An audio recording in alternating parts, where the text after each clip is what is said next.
ओम शांति। आज के बाबार 6/11/2020 मुरली। आज के मुरलिर विशेष पॉइंट होच्छे बाबा आज के बोलছেন যদি তুমি স্কলারশিপ নিতে চাও তাহলে তোমাকে খুব ভালো পুরুষার্থ করতে হবে এবং তোমাকে খুব তন মন ধন দ্বারা সেবা করতে হবে। তারপরে বাবা আজকে বলছেন যে ভক্তি মার্গে মানুষের মনে কি একটা ভয় থাকে যেটা জ্ঞান মার্গে থাকে না। তো বাবা উত্তরে বলছেন যে ভক্তি মার্গে মানুষের ভয় থাকে যে যদি আমরা গুরুর কথা না শুনি না মানি তাহলে গুরু শ্রাপ দিয়ে দেবে, কিন্তু জ্ঞান মার্গে এরকম কোনো ভয় নেই। কেন আমরা না গুরুকে ভয় পাই আর না আমাদের জ্ঞান মার্গে কেউ কাউকে শ্রাপ দেয়, এবং বাবা তো কাউকে শ্রাপ দিতেই পারে না, বাবা তো সকলের পিতা। তো বাবা বলছেন তো তোমাদের মন থেকে এখন এই শ্রাপের ভয় চলে যাওয়া উচিত। ভয় পেও না যে আমরা যদি ভক্তি মার্গ থেকে জ্ঞান মার্গে আসি বা একটা গুরুকে আমরা ধরেছিলাম সেই গুরুকে যদি ছেড়ে দিই তাহলে গুরু শ্রাপ দেবে। তো এটা কিছুই হবে না, কোনো গুরুর শ্রাপ তোমার উপরে লাগবে না। কেন? তুমি তো পরম সদ্গুরুকে পেয়ে গেছো, তো কোনো গুরু তোমাকে শ্রাপ দিতে পারবে না। তারপরে বাবা আজকে আবার বলছেন যে তুমি 21 জন্মের জন্যে তোমার সব কিছু ট্রান্সফার করো, বাবার কাছে সেবায় দিয়ে দাও, যেটা তোমার এক্সট্রা আছে সেটা বাবার সেবায় দাও। তারপরে বাবা বলছেন ভক্তি মার্গে তো তোমরা ইনডাইরেক্টলি বাবার জন্যে করেছো, ঈশ্বরের জন্যে করে মানুষ, তো বাবাও ইনডাইরেক্টলি তাদেরকে দেয়, কিন্তু এখন তো আমি ডাইরেক্ট তোমার সামনে আছি, তো এখন তুমি আমাকে যা কিছু দেবে আমি তোমার ব্যাংকে জমা করে দেব, তোমাকে রিটার্ন করে দেব 21 জন্মের জন্যে, না হলে তো সব কিছু বিনাশ হবেই। তারপরে বাবা বলছেন যে তোমরাই এখন জানো যে বিষ্ণু নাভি পদ্ম থেকে ব্রহ্মার উৎপত্তি কি করে হলো। তো বাস্তবে যে বিষ্ণুর আত্মা সেই সঙ্গম যুগে ব্রহ্মা হচ্ছে এবং ব্রহ্মা দ্বারাই নতুন সৃষ্টির রচনা হচ্ছে। তারপরে বাবা বলেন সব থেকে শ্রেষ্ঠ যুগ হচ্ছে পুরুষোত্তম সঙ্গম যুগ, এটাই হচ্ছে চড়তি কলার যুগ। কেন? সত্যযুগ থেকে তো আবার উতরতি কলা, মানে আমরা নিচে নামছি, তো যখন নিচে নামছি তো সেই যুগের মহিমা হবে না। তো সত্যযুগের মহিমা সঙ্গম যুগ থেকে এত মহান নেই, সঙ্গম যুগের মহিমাই হচ্ছে শ্রেষ্ঠ। তাই সঙ্গম যুগকে আগে বলো পুরুষোত্তম সঙ্গম যুগ, মানে উত্তম পুরুষ হওয়ার যুগ। তো এখন তোমরা একদম 16 কলা সম্পূর্ণ হচ্ছ, শূদ্র থেকে ব্রাহ্মণ, আবার ব্রাহ্মণ থেকে দেবতা। তো এইভাবে বাবা আজকে খুব সুন্দর অনেক পয়েন্টে আমাদেরকে সাজিয়েছেন। আসুন এবার আমরা পুরো মুরলি বিস্তারিতভাবে শুনব। मीठे बच्चे, तुम अभी गॉडली सर्विस पर हो, तुम्हें सबको सुख का रास्ता बताना है, स्कॉलरशिप लेने का पुरुषार्थ करना है। বাবা বলছেন যে তোমরা এখন গডলি সার্ভিসে আছো, সবাইকে তোমাকে সুখের রাস্তা বলতে হবে এবং স্কলারশিপ নেওয়ার পুরুষার্থ করতে হবে। আজকের প্রশ্ন হচ্ছে तुम बच्चों की बुद्धि में जब ज्ञान की अच्छी धारणा हो जाती है तो कौन सा डर निकल जाता है। বলছেন যখন তোমাদের বুদ্ধিতে জ্ঞানের ধারণা খুব ভালো হয়ে যায় তখন কি একটা ভয় বেরিয়ে যাবে। তখন বাবা উত্তরে বলছেন भक्ति में जो डर रहता कि गुरु हमें श्राप न दे देवें, यह डर ज्ञान में आने से, ज्ञान की धारणा करने से निकल जाता है, क्योंकि ज्ञान मार्ग में श्राप कोई दे न सके। বাবা বলছেন যে ভক্তি মার্গে মানুষের ভয় থাকে যে গুরু আমাকে শ্রাপ না দিয়ে দেয় এবং কোনো কিছু যদি ওনার আজ্ঞার বিরুদ্ধে হয় তাহলে শ্রাপ লেগে যাবে। কিন্তু বাবা বলছেন জ্ঞানে আসার পরে, জ্ঞানের ধারণা করার পরে এই ভয় থাকে না এবং জ্ঞান মার্গে কেউ শ্রাপ দেয় না। रावण श्राप देता है, बाप वर्षा देते हैं, रिद्धि सिद्धि सीखने वाले ऐसा तंग करने का, दुख देने का काम करते हैं। ज्ञान में तो तुम बच्चे सबको सुख पहुँचाते हो। বাবা বলছেন যে যারা ঋদ্ধি সিদ্ধি করে, তন্ত্রমন্ত্র করে, তারা মানুষকে দুঃখ দেওয়া বা বিরক্ত করার কাজ করে, জ্ঞান মার্গে আমাদের এসব আমরা কাজ করি না। ওম শান্তি। मीठे मीठे रूहानी बच्चों प्रति रूहानी बाप बैठ समझाते हैं। तुम सब पहले आत्मा हो, यह पक्का निश्चय रखना है। बच्चे जानते हैं हम आत्माएं परम धाम से आती हैं, यहाँ शरीर लेकर पाठ बजाने। आत्मा ही पाठ बजाती है। मनुष्य फिर समझते हैं शरीर पाठ बजाते हैं। यह है बड़ी ते बड़ी भूल। बाबा बोलছেন যে নিজেকে আগে আত্মা নিশ্চয় করো এবং তোমরা এটা জানো যে তোমরা পরম ধাম থেকে আত্মা এখানে এসে শরীর ধারণ করে পাঠ বাজায় এবং আত্মাই পাঠ প্লে করে, শরীর করে না। মানুষ ভাবে শরীরই সব কিছু করছে, কিন্তু आत्मा पाठ प्ले करे। तो यह है बड़े ते बड़ी भूल, जिस कारण आत्मा को कोई जानते नहीं। इस आवागमन में हम आत्माएं आती जाती हैं, इस बात को भूल जाते हैं। বলছে মানুষ সবাই ভুলে গেছেন যে আত্মা পরমধাম থেকে আসে, আবার দেহ ধারণ করে, আবার দেহ ধারণ করে একটা পূর্ণ দেহ ছেড়ে আবার নতুন দেহ ধারণ করে, এইভাবে সে পুরো ম্যাক্সিমাম 84 জন্ম বা মিনিমাম তার ড্রামাতে যতটুকু তার পার্ট আছে সেটা করে কলিযুগ শেষ পর্যন্ত তাকে পার্ট প্লে করতেই হবে। তারপরে শিব বাবা আসবেন, গাইড হয়ে সবাইকে নিয়ে যাবেন। तो এটাই হচ্ছে आवागमनेर चक्र। तो इस बात को भूल जाते हैं, इसलिए बाप को ही आकर आत्म अभिमानी बनाना पड़ता है। यह बात भी कोई नहीं जानते, बाप ही समझाते हैं आत्मा कैसे पाठ बजाती है। मनुष्य के मैक्सिमम 84 जन्मों से लेकर मिनिमम है 1-2 जन्म। বলছেন যে মানুষের ম্যাক্সিমাম 84 জন্ম, যারা সত্যযুগে প্রথমে আসবে আদি সনাতন দেবী দেবতা ধর্মের আত্মা, তো তাদের পুরো 84 জন্ম হবে, এবং যারা কলিযুগের শেষের দিকে আসছে তাদের হয়তো 1-2 জন্ম হবে। तो आत्मा को पुनर्जन्म तो लेते रहना है, इससे सिद्ध होता है बहुत जन्म लेने वाला बहुत पुनर्जन्म लेते हैं।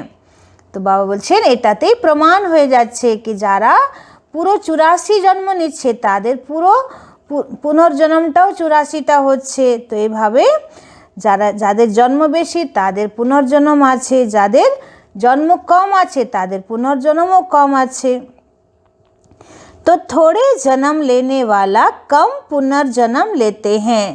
तो जैसे नाटक में कोई का शुरू से पिछाड़ी तक पाठ होता है, कोई का थोड़ा पाठ होता है, यह कोई मनुष्य नहीं जानते। বলছেন যেমন নাটকে কারো একদম আরম্ভ থেকে শেষ পর্যন্ত পাঠ হয় और कारो आबार अल्प पाठ है, तो यह कोई मनुष्य नहीं जानते। आत्मा अपने को ही नहीं जानती तो अपने बाप को कैसे जाने। कोई का थोड़ा पाठ होता है, यह कोई मनुष्य नहीं जानते। बाप है आत्माओं का, कृष्ण तो आत्माओं का बाप है नहीं। বলছেন আমি হচ্ছি সকল আত্মার আসল পিতা, পরম পিতা, কিন্তু কৃষ্ণ তো সকল आत्मार पिता नय। कृष्ण को निराकार तो नहीं कहेंगे, साकार में ही उनको पहचाना जाता है। आत्मा तो सबकी है, हर एक आत्मा में पाठ तो नूंधा हुआ है। यह बातें तुम्हारे में भी नंबरवार पुरुषार्थ अनुसार है जो समझा सकते हैं। अभी तुम बच्चे जानते हो हम आत्माओं ने 84 जन्म कैसे लिए हैं। ऐसे नहीं कि आत्मा सो परमात्मा, नहीं, बाप ने समझाया है हम आत्मा पहले सो देवता बनते हैं। अभी पतित तमो प्रधान है, फिर सतो प्रधान पावन बनना है। बाप आते ही तब हैं जब सृष्टि पुरानी हो जाती है। तो बाप आकर पुरानी को नया बनाते हैं, नई सृष्टि स्थापन करते हैं। नई दुनिया में है आदि सनातन देवी देवता धर्म। उन्हों के लिए ही कहेंगे पहले कलयुगी शूद्र धर्म वाले थे। মানে বলছে যারা সত্যযুগে আদি সনাতন দেবী দেবতা ধর্মের আত্মা, তাদের ইতিহাস কি আছে? তো তারাই কলিযুগে আবার শূদ্র ধর্মের ছিল, তারপরে তারা ব্রাহ্মণ কুলে আসলো সঙ্গম যুগে, তারপরে তারা দেবতা হলো। তো এই চক্র চলতেই থাকে। ব্রাহ্মণ কুল কি ডিনাইস্টি नहीं होती है। বলছে ব্রাহ্মণ কুলের মানে বংশাবলী চলে না। যেমন সত্যযুগে সূর্য বংশের বংশাবলী চলবে, ত্রেতা যুগে চন্দ্রবংশের বংশাবলী চলবে, কিন্তু বলছে সঙ্গম যুগে ব্রাহ্মণদের বংশাবলী চলে না, যে ব্রহ্মা বাবার পরে এই দাদি, তারপরে এই দাদি, তারপরে এই দাদি। বাবা বলছেন যে সঙ্গম যুগ তো 100 বছরের, 100 বছরের মধ্যেই সব কিছু শেষ হয়ে যাবে। तो अब प्रजापिता ब्रह्मा के मुख वंशावली बन ब्राह्मण बने हो, ब्राह्मण कुल में आते हो। तो ब्राह्मण कुल की न कोई डिनाइस्टी चलती और न कोई राजाई चलती है। बच्चे ब्राह्मण कुलेर कोनो राजाइयो चलबे ना। इस समय भारत में न ब्राह्मण कुल राजाई करते हैं, न शूद्र कुल राजाई करते हैं। दोनों को राजाई नहीं है, फिर भी उनका प्रजा पर प्रजा का राज्य तो चलता है ना।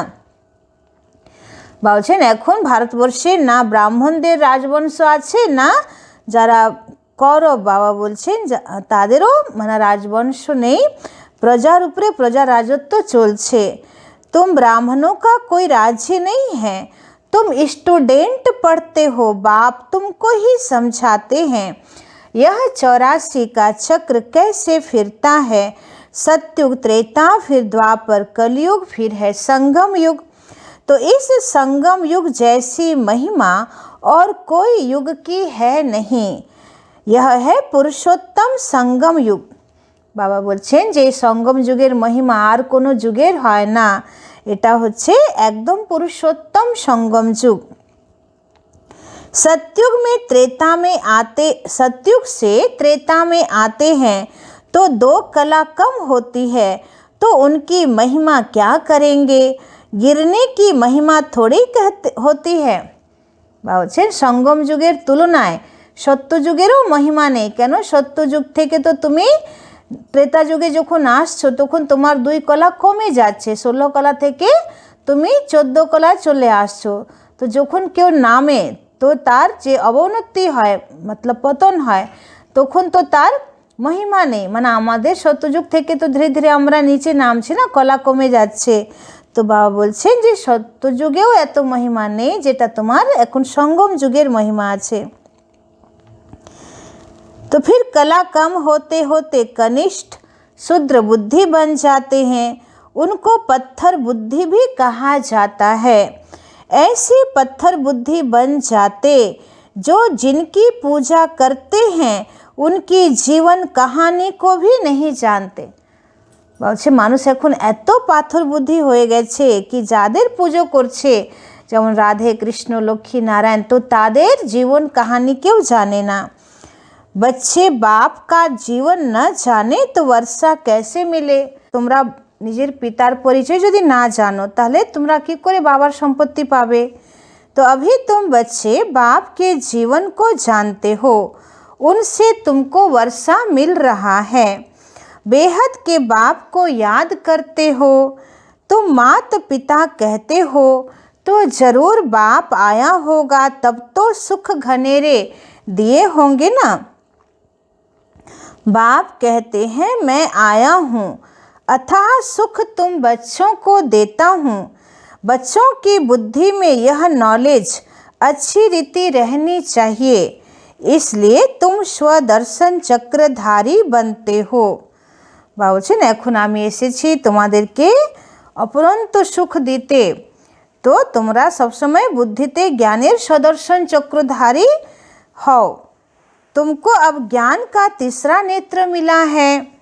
तुम जानते हो हम सो देवता बनते हैं, अब शूद्र से ब्राह्मण बने हैं। कलयुगी ब्राह्मण भी तो है सही ना। वो ब्राह्मण लोग जानते नहीं कि हमारा धर्म अथवा कुल कब स्थापन हुआ, क्योंकि वह है ही कलियुगी। বাবা বলছেন যে যারা লৌকিক রূপে যারা ব্রাহ্মণ, কলিযুগী ব্রাহ্মণ, তারা কিন্তু জানে না যে আমাদের ধর্ম, আমাদের কুল কবে স্থাপন হয়েছিল, কেন তারা হচ্ছে কলিযুগী। तुम अभी डायरेक्ट प्रजापिता ब्रह्मा की संतान बने हो और सबसे ऊंच कोटि के हो, तो बाप बैठ तुम्हारी पढ़ाई की सर्विस, संभालने की सर्विस और श्रृंगारने की सर्विस करते हैं। বলছেন তোমরা কত উচ্চ কোটির, তোমরা ব্রাহ্মণ সম্প্রদায়, ব্রহ্মা বাবা ডাইরেক্ট সন্তান। তো বাবা এখন তোমাদেরকে কিভাবে পালনা দিচ্ছেন, টিচার হয়ে তোমাদেরকে পড়াচ্ছেন, তো পড়ানোর সেবা করছেন, তারপরে তোমাদের পালনা করছেন, সামলানোর সেবা করছেন, আর তারপরে তোমাদেরকে জ্ঞান রত্ন দ্বারা, দিব্য গুণ দ্বারা সাজাচ্ছেন, তো শ্রৃঙ্গারনে মানে সাজানোর সেবা করছেন। তো তুম ভি হো অন গডলি সার্ভিস ওনলি, বলছে তাহলে তোমাদেরকেও শুধু গডলি সার্ভিসই করা দরকার। যেমন গভর্নমেন্টের যারা এমপ্লয়ি হয় না, তো তাদের জন্য নিয়ম বাঁধাই থাকে যে এখন তোমরা আমার কাছে চাকরি করছো, তো আমার কাছেই চাকরি করবে, আর অন্য কোনো ব্যবসা বা অন্য কোনো চাকরিতে ঢুকতে পারবে না। তো সেরকম বাবাও বলছেন বাচ্চে তোমরাও on god fatherly service only, মানে বাবার একমাত্র সেবা করো। तो गॉड फादर भी कहते हम आए हैं सब बच्चों की सर्विस में, तो बच्चों को सुख का रास्ता बताना है। बाप कहते हैं अब घर चलो, मनुष्य भक्ति भी करते हैं मुक्ति के लिए, तो जरूर जीवन में बंधन है ना। বলছে মানুষ মানে চেষ্টা করে মুক্তিতে যাওয়ার জন্য, তার মানে সে অনুভব করছে যে এই জীবনে আমাদের কত বন্ধন। तो बाप आकर इन दुखों से छुड़ाते हैं, तुम बच्चे जानते हो त्राही त्राही करेंगे। বলছেন যারা বাবাকে চেনে না বিনাশকালে विपरीत बुद्धि, तो বলছে তারা त्राही त्राही করবে। हाहाकार के बाद जय जयकार होनी है, अब तुम्हारी बुद्धि में है कितनी हाय हाय करेंगे, जब नेचुरल कैलेमिटी आदि होगी। यूरोप वासी यादव भी हैं, बाप ने समझाया है। यूरोप वासियों को यादव कहा जाता है। दिखाते हैं पेट से मुसल निकले, फिर श्राप दिया। अब श्राप आदि की तो बात ही नहीं है, यह तो ड्रामा है। बाप वर्षा देते हैं, रावण श्राप देते हैं।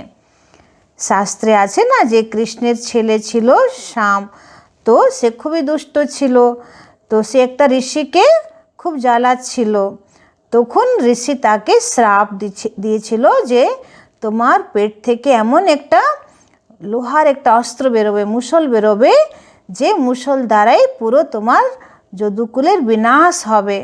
তো সেটাই বাবা বলছেন যে ওখানে শ্রাপের কথা দেওয়া হয়েছে।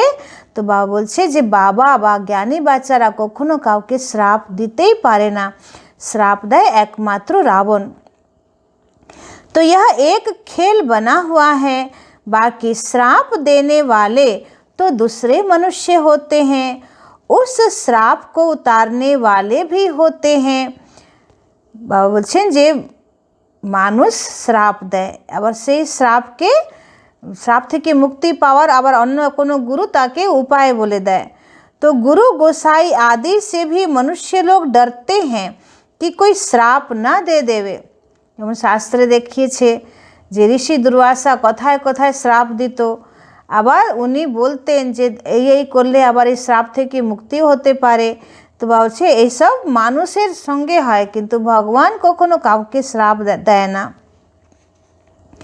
वास्तव में ज्ञान मार्ग में श्राप कोई दे न सके। ज्ञान मार्ग और भक्ति मार्ग में श्राप की कोई बात ही नहीं। जो रिद्धि सिद्धि आदि सीखते हैं वो श्राप देते हैं, लोगों को बहुत दुखी करते हैं, पैसे भी बहुत कमाते हैं, भक्त लोग यह काम नहीं करते। বাবা বলছেন যারা তন্ত্র মন্ত্রের সাধনা করে ঋদ্ধি সিদ্ধি তাদেরকে বাবা বলছেন তারা মানুষকে খুব জ্বালায়, বিভিন্ন রকম নানান রকম তন্ত্র মন্ত্রের জিনিস দিয়ে গাছগাছালি সব খাইয়ে মানুষকে দুঃখী করে এবং শ্রাপ দেয় এবং সেটা নিয়ে তারা খুব ইনকামও করে।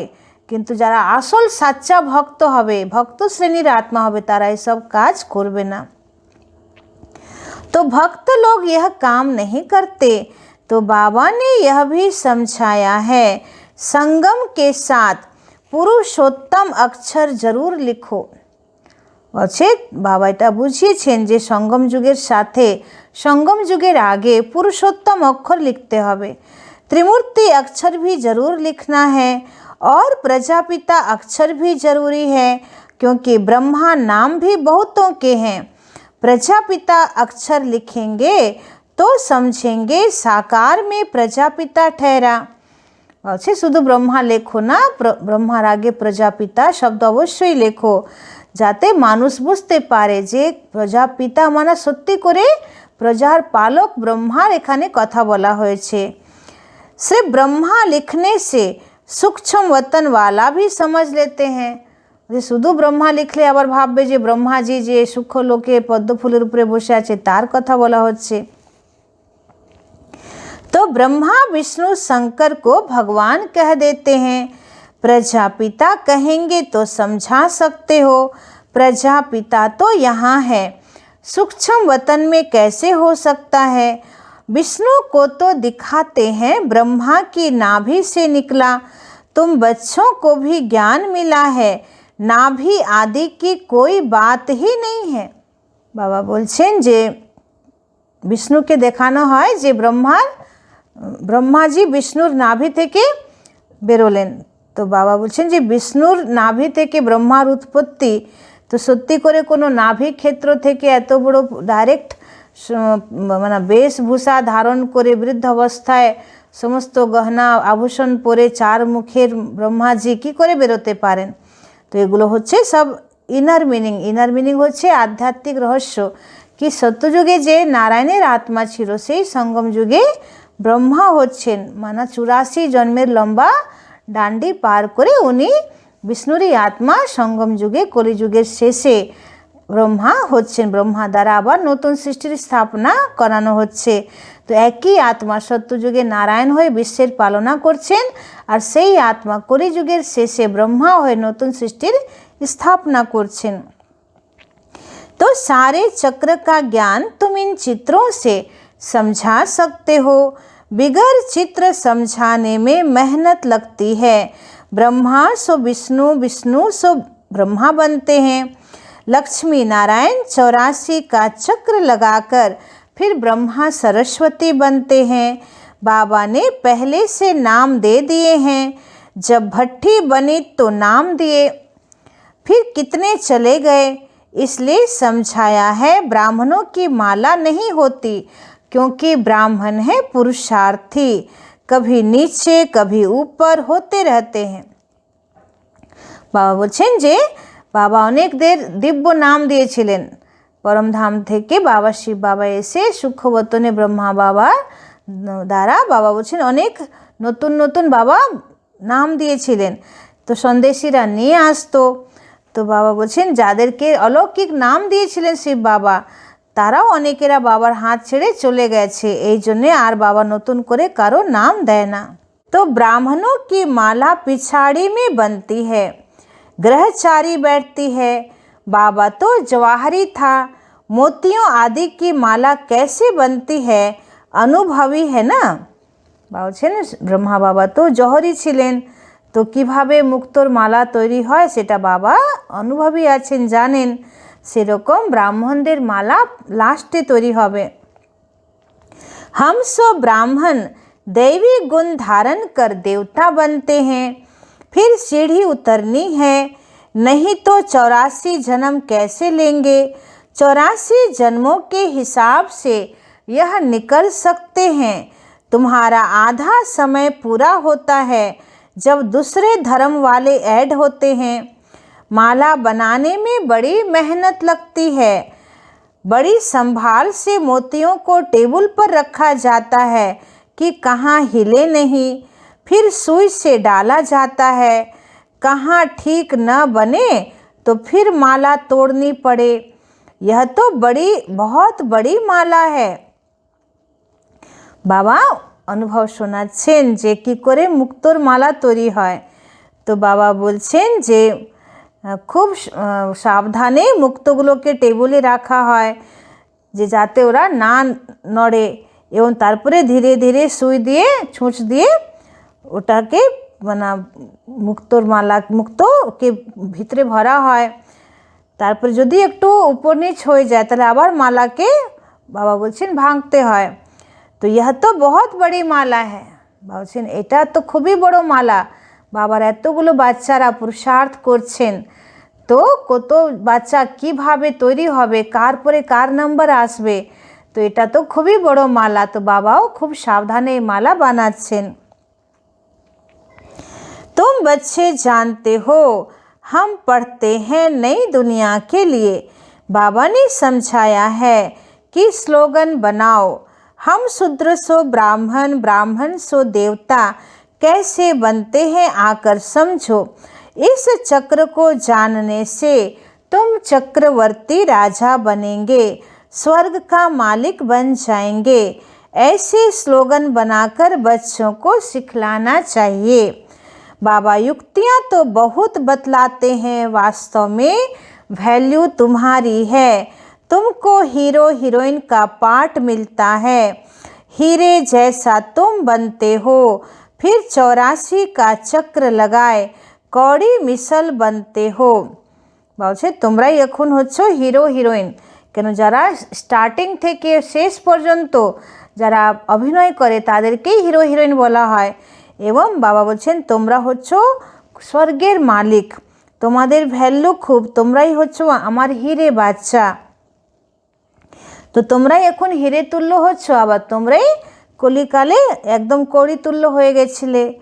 अब जबकि हीरे जैसा जन्म मिलता है तो कौड़ियों पिछाड़ी क्यों पड़ते हो। বলছে তোমার হিরে তুল্য জন্ম, তাহলে অল্প টাকা পয়সা ইনকাম করার জন্যে তুমি ঈশ্বরীয় জীবনকে ত্যাগ করে আবার তুমি আসুরি জীবনে কেন যাচ্ছ। ऐसे भी नहीं कई घर बार छोड़ना है। বলছে এটাও না যে তোমাকে ঘরবার ছাড়তে হবে। बाबा तो कहते हैं गृहस्थ व्यवहार में रहते कमल फूल समान पवित्र रहो। বলছেন যে এটা আমি বলছি না যে তোমাকে সংসার ছাড়তে হবে, সংসারের থেকে পদ্ম ফুল মতন তুমি পবিত্র হও। और सृष्टि चक्र की नॉलेज को जानकर दैवी गुण भी धारण करो तो तुम हीरे जैसा बन जाएंगे। বলছে সৃষ্টি চক্রের জ্ঞান জেনে তুমি दैवी गुण धारण करो और हीरे तुल्य हो। बरोबर भारत 5000 वर्ष पहले हीरे जैसा था। तो यह है एम ऑब्जेक्ट। इस चित्र को बहुत महत्व देना है। বলছেন লক্ষ্মীনারায়ণের চিত্রকে খুব महत्व দিতে হবে। तुम बच्चों को बहुत सर्विस करनी है प्रदर्शनी म्यूजियम में। বলছে জায়গা জায়গা তোমরা প্রদর্শনী লাগাও, জায়গা জায়গা তোমরা মিউজিয়ামে सेवा करो। विहंग मार्ग की सर्विस बिगर तुम प्रजा कैसे बनाएंगे। বলছে যদি তোমরা বিহঙ্গ মার্গের সেবা না করো তাহলে প্রজা কি করে তৈরি হবে। भल इस ज्ञान को सुनते भी हैं परंतु ऊंच पद कोई बिरले पाते हैं। বলছে জ্ঞান অনেকেরাই শোনে কিন্তু পুরুষার্থ করে উঁচু পদ কেউ বিরলই পায়। तो उनके लिए ही कहा जाता है कोटों में कोई। स्कॉलरशिप भी कोई लेते हैं। 40-50 बच्चे स्कूल में होते हैं, उनसे कोई एक स्कॉलरशिप लेता है। বলছেন 40-50 বাচ্চারা স্কুলে বা একটা ক্লাসে পড়াশোনা করে, কিন্তু সবাই স্কলারশিপ পায় না, কেউ একজন পায়। कोई थोड़ा प्लस में आ जाता है तो उनको भी देते हैं। तो यह भी ऐसे है, प्लस में बहुत हैं 8 দানে हैं सो भी नंबरवार है ना। বাবা বলছে কেউ স্টার চিহ্ন পায় তাকেও স্কলারশিপ দেওয়া হয়। তো এরকম বাবার এখানে স্কলারশিপ যারা পাবে পাস উইথ অনার তারা তো হচ্ছেন মুখ্য 8 দানা, কিন্তু তারপরেও যারা স্টার চিহ্নে পাস হবে তারা অনেক আছে। तो वह पहले पहले राजगद्दी पर आएंगे फिर कला कम होती जाएगी। তো বলছে যারা একদম প্রথম ভালো নম্বরে যারা পাস হবে তারা সত্যযুগে রাজগদ্দিতে বসবে, তারপরে কলা কম হতে থাকবে। लक्ष्मी नारायण का चित्र है नंबर 1, उनकी भी डिनाइस्टी चलती है, परंतु चित्र लक्ष्मी नारायण का ही दिया हुआ है। यहाँ तुम जानते हो चित्र तो बदलते जाते हैं, चित्र देने से क्या फायदा, नाम रूप देश काल सब बदल जाता है। বাবা বলছেন যে লক্ষ্মী নারায়ণ যখন সত্যযুগে হবে তো এখনকার তোমাদের চেহারা তো থাকবে না, নাম রূপ দেশকাল সব পরিবর্তন হয়ে যাবে। मीठे मीठे रूहानी बच्चों को रूहानी बाप बैठ समझाते हैं, कल्प पहले भी बाप ने समझाया था, ऐसे नहीं कृष्ण ने गोप गोपियों को सुनाया। कृष्ण के गोप गोपियाँ होते नहीं, न उनको ज्ञान सिखाया जाता है। বাবা বলছেন যে শাস্ত্রে তো দেখেছে কৃষ্ণের সঙ্গে সখা সখী গোপ গোপী অনেক ছিল, তো বাবা বলছে সত্যযুগে কৃষ্ণের সঙ্গে কোনো গোপ গোপী থাকবে না, সেখানে তো তার এমনি প্রিন্স প্রিন্সেস সখা সখী থাকবে না, সত্যযুগে কোনো জ্ঞানের কথা না জ্ঞানের বাঁশি বাজবে। वह तो है सतयुग का प्रिंस, वहाँ कैसे राजयोग सिखाएंगे, वह पतित को पावन बनाएंगे। तो अब तुम अपने बाप को याद करो। बाप फिर टीचर भी है, टीचर को स्टूडेंट कभी भूल न सकें, तो बाप को बच्चे भूल न सकें, गुरु को भी भूल न सकें। बाप तो जन्म से ही होता है, टीचर 5 वर्ष बाद मिलता है, फिर गुरु वानप्रस्थ में मिलता है। जन्म से ही गुरु करने का तो कोई फ़ायदा ही नहीं है, गुरु की गोद लेकर फिर दूसरे दिन मर जाते हैं, फिर गुरु क्या करते हैं, गाते भी हैं सतगुरु बिगर गति नहीं, तो सतगुरु को छोड़ वह फिर गुरु कह देते हैं। বলছেন লৌকিক দুনিয়াতে কি হয় যে একটা বাচ্চা হবে, সে বড় হবে, 5-10 বছর হবে, তখন তো টিচারের প্রয়োজন, তার আগে মাতা পিতার পালনায় পালিত হয়, তারপরে টিচারের প্রয়োজন আছে, তারপরে বানপ্রস্থে গুরু। তো জীবনকালে 3টে পিরিয়ডে বাপ টিচার গুরুর আলাদা আলাদা রোল আছে, কিন্তু এখানে তোমরা যেই বাবার কাছে জন্ম নিচ্ছ, দিব্য জন্ম ঈশ্বরীয় জন্ম পাচ্ছ, সঙ্গে সঙ্গে শিব বাবা বাপ টিচার সদ্গুরু রূপে তোমরা বাবাকে পাচ্ছ। ভগবান স্বয়ং তোমার পিতা হয়ে যাচ্ছে, ভগবান স্বয়ং তোমাকে টিচার হয়ে পড়াচ্ছে, আর ভগবান स्वयं तुम्हार सद्गुरु है तुम्हार सद्गतिर पद देखाচ্ছে। এটা কত বিশাল ব্যাপার, কত বড় কথা। तो गाते भी है ना सतगुरु बिगर गति नहीं, सतगुरु को छोड़ वह फिर गुरु कह देते, गुरु तो ढेर है। बाबा कहते बच्चे तुम्हें कोई देहधारी गुरु आदि करने की दरकार नहीं है, तुम्हें किसी से भी कुछ मांगना नहीं है। বাবা সমস্ত ব্রাহ্মণ বাচ্চাদের বলছেন যে দেহধারী গুরুকে মানে গুরুর পিছনে তোমাদেরকে লাগা দরকার নেই। কেন? যে গুরুকে তুমি গুরু মানছো সেই গুরুরও আরেকটা গুরু আছে, তার আরেকটা গুরু আছে, তার আরেকটা গুরু আছে, এবং গুরু নিজেই রোজ সকালবেলা উঠে ভগবানকে ধ্যান করে যে আমার শ্রেষ্ঠ গতি করো বা আমাকে মুক্তির পথ দেখাও। তো যে নিজেই ভগবান থেকে মুক্তির পথ চাইছে সে তোমার মুক্তি কি করে করবে? তো সকল গুরুর আসল গুরু হচ্ছে পরমপিতা परमात्मा शिव, परम सतगुरु। तो ताके तुमरा शरण करो। तो कहा भी जाता है मांगने से मरना भला। তারপরে গুরুদের কাছে গিয়ে তাদের পা ছুঁয়ে পা স্পর্শ করে তাদেরকে নমন করে দণ্ডবত প্রণাম করে তাদের থেকে আশীর্বাদ চাওয়া। বাবা বলছে এসবও তোমাদের দরকার নেই, কেন তুমি আশীর্বাদ চাইবে? বাবা যখন তোমাকে এত সুখ দিচ্ছে তাহলে গুরুর দেহধারী গুরুর আশীর্বাদ থেকে কোনো লাভ নেই। তো বাবা বলছে এভাবে তুমি আশীর্বাদও চাইবে না। বাবা বলছে মাংনে সে মরনা ভলা। যে চাওয়া থেকে মরে যাওয়া ভালো। सबको चिंता रहती है ना कि हम कैसे अपने पैसे ट्रांसफ़र करें दूसरे जन्म के लिए। वह ईश्वर अर्थ दान पुण्य करते हैं तो उसका रिटर्न इस ही पुरानी सृष्टि में अल्पकाल के लिए मिलता है। বাবা বলছেন ভক্তি মার্গেও মানুষ চিন্তা করে যে আমরা ঈশ্বর অর্থ যদি না করি তাহলে পরবর্তী জন্মে কি খাবো। এই জন্যে তারা যে কোনোভাবে ভগবানের কাজের জন্য তারা মন্দিরে বা আশ্রমে বা দিন দুঃখী গরিবদেরকে তারা দেয়, যাতে পরবর্তী জন্মে ভগবান তাদের ভান্ডারা ভরপুর রাখে। তো বাবা বলছে সেটা তোমরা ইনডাইরেক্টলি করতে দান পুণ্য, এখন তো আমি ডাইরেক্ট তোমাদের সামনে এসেছি, তো আমার নামে করো, তাহলে তোমার 21 জন্মের জন্য ভান্ডারা একদম ভরপুর থাকবে। तो दूसरे जन्म के लिए वह ईश्वर अर्थ दान पुण्य करते हैं तो उसका रिटर्न इस ही पुरानी सृष्टि में अल्पकाल के लिए मिलता है। বলছি যারা ভক্তরা আমার নামে দান পুণ্য করে তো পরবর্তী জন্মে আমি তাদেরকে দিয়ে দিই, রিটার্ন দিয়ে দিই, কিন্তু তোমাকে রিটার্ন দেব 21 জন্মের জন্যে আর তাদেরকে দিই একটা জন্মের জন্যে। तो यहाँ तुम्हारा ट्रांसफ़र होता है नई दुनिया में और 21 जन्मों के लिए तन मन धन प्रभु के आगे अर्पण करना है। বলছে শুধু এটা না যে আমি কাউকে মুখ দিয়ে জ্ঞান শুনিয়ে দিলাম তো আমি খুব বড় দানি হয়ে গেলাম।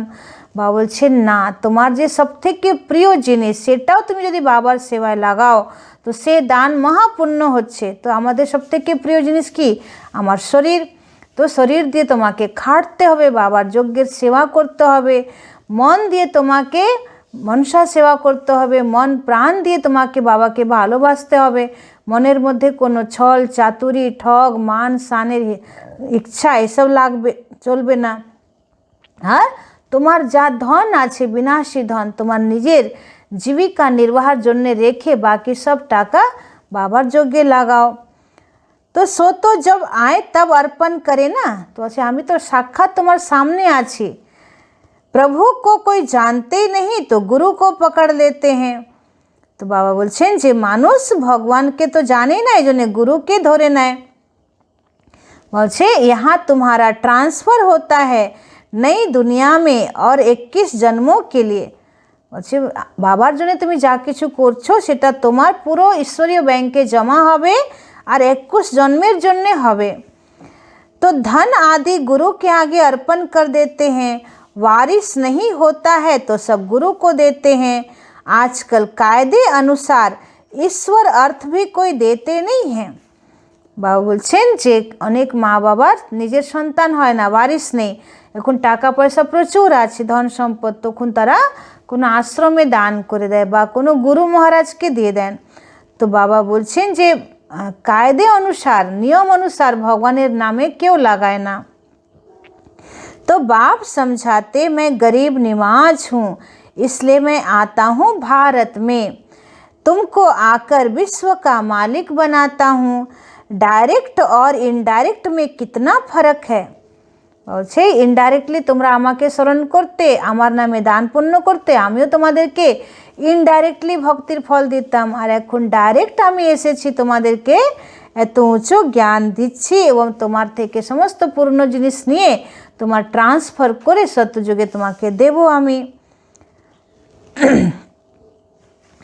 तो बाप समझाते मैं गरीब निवाज हूँ, मैं आता ही भारत में हूँ, तुमको आकर विश्व का मालिक बनाता हूँ। डायरेक्ट और इनडायरेक्ट में कितना फ़र्क है वह जानते कुछ भी नहीं, सिर्फ कह देते हम ईश्वर अर्पण करते हैं, है सब बेसमझी। तुम बच्चों को अब समझ मिली है तो तुम बेसमझ से समझदार बने हो। बाबा বলছেন যে মানুষ কত অবুঝ, জ্ঞান নেই, আর এখন তোমরা ज्ञान पे को तो समझदार हो गए। बुद्धि में ज्ञान है, बाप तो कमाल करते हैं, तो ज़रूर बेहद के बाप से बेहद का वर्षा ही मिलना चाहिए। बाप से तुम वर्षा लेते हो सिर्फ दादा द्वारा, दादा भी उनसे वर्षा ले रहे हैं। वर्षा देने वाला एक ही है, उनको ही याद करना है। बाप कहते हैं बच्चे मैं इनके बहुत जन्मों के अंत में आता हूँ, इनमें प्रवेश कर इनको भी पावन बनाता हूँ, जो फिर यह फरिश्ता बन जाते हैं। বলছেন আমি ব্রহ্মার অনেক জন্মের শেষের জন্মে আমি শেষের টাইমে আসি এবং এনার মধ্যে প্রবেশ করে এনাকেও পাवन বানাচ্ছি, তারপরে ইনি পূর্ণ ফরিস্তা হয়ে যাচ্ছেন।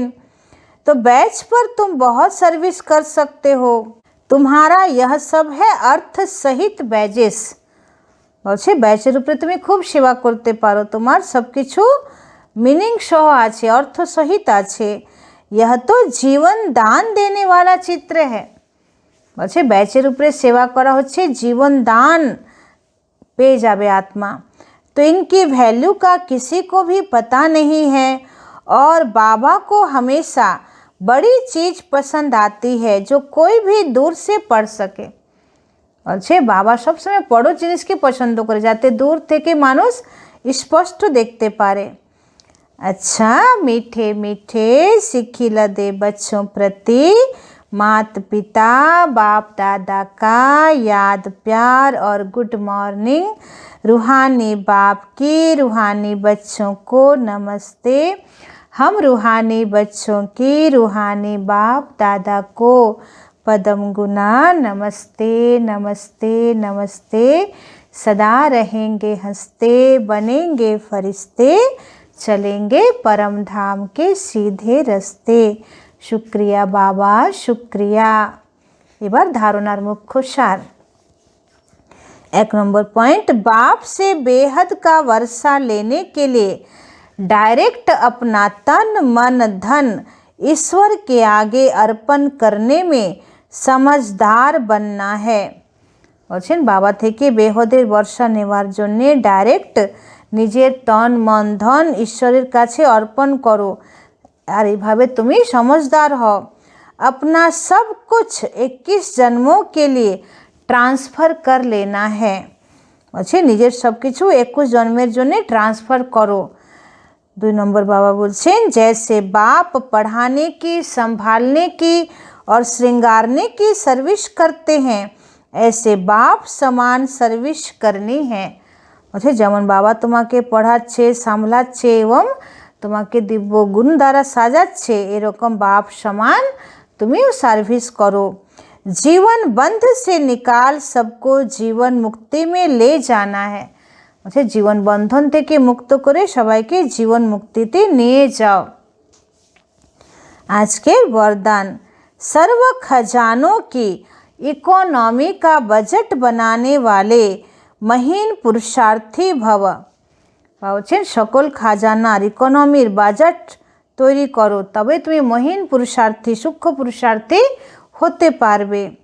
जैसे लौकिक रीति में यदि इकोनॉमी वाला घर न हो तो ठीक रीति से नहीं चल सकता, ऐसे यदि निमित्त बने हुए बच्चे इकोनॉमी वाले नहीं तो सेंटर ठीक नहीं चलता।